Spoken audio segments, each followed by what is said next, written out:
लग्नाच्या क्षणी भाऊजींचा आनंद बघून तिला तो पाहायचा होता. त्यांना सरप्राईज दिल्यानंतर त्यांची काय प्रतिक्रिया, त्यासाठी ती असुसलेली होती. जेव्हा फटाके वाजले तेव्हा ती इथून धावत तिथपर्यंत गेली. तिला ते पाहायचं होतं.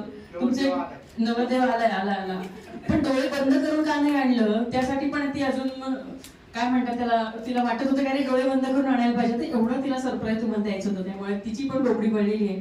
पण तरी पण मी निहाल एक प्रश्न विचारेन की भाऊजींच्या बद्दल तुला काय वाटतं, किंवा काय वाटतं म्हणण्यापेक्षा त्यांच्यातले कोणते गुण तुला जास्त आवडतात? खूप केअरिंग आहे. किती वर्ष झाले लग्नाला?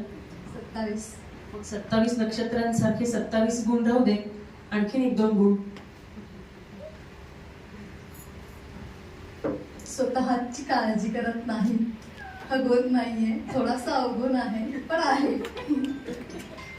अच्छा, म्हणजे इतक्या सगळ्या गुणांमध्ये रिपेअर होण्यासारखा गुण म्हणजे भाऊजी तुम्ही स्वतःची काळजी घेणं गरजेचं आहे. देऊ का माहिती त्यांच्याकडे? नाही.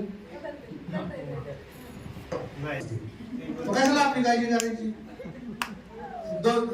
एक बायको, 2 भाऊ, नातू, इकडं मित्र, इकडं रोहन. मी म्हणजे रोहन आमचा.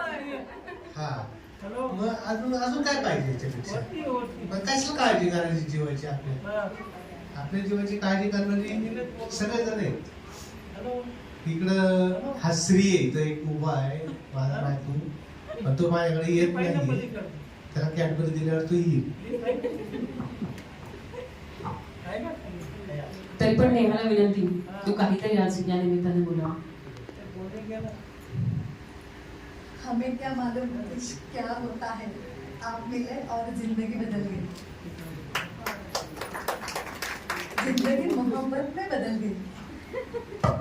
नेहाला असं म्हणायचं आहे, हमें कहा मालूम था इश्क होता क्या है, बस तुम मिले और जिंदगी मोहब्बत बन गई.